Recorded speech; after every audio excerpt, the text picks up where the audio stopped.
With Too Trill, as far as the way we went about recording this album, with the prior album with Trill, man, there was a lot of uncertainty.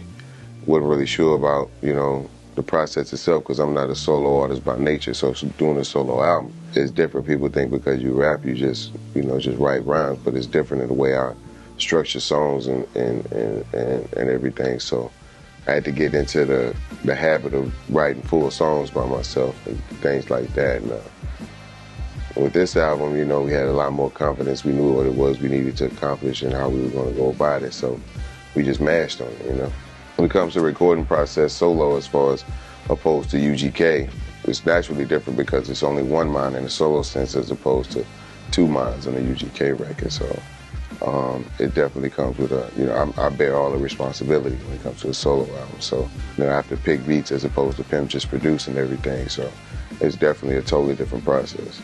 Pimp C and I met in school, in middle school.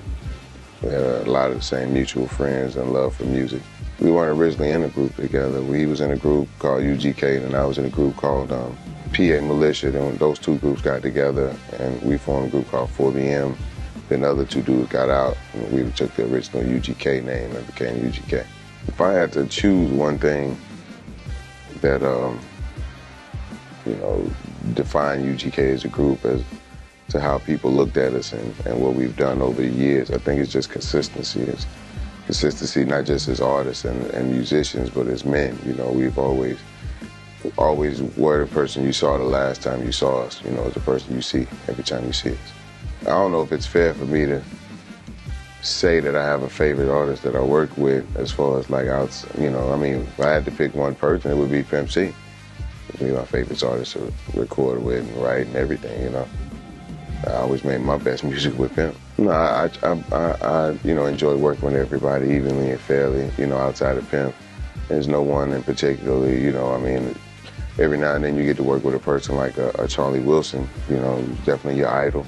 And around with Isley, people like that definitely stand out. Leo Nessatelli and Bill Withers, but, other than that, like I say, every experience is different when you work with people, and they don't have to be great, considered great artists for the experience to be great, Big Pimp came about with basically Jay-Z calling us up, said he had a nice track, thought that we would sound good on it.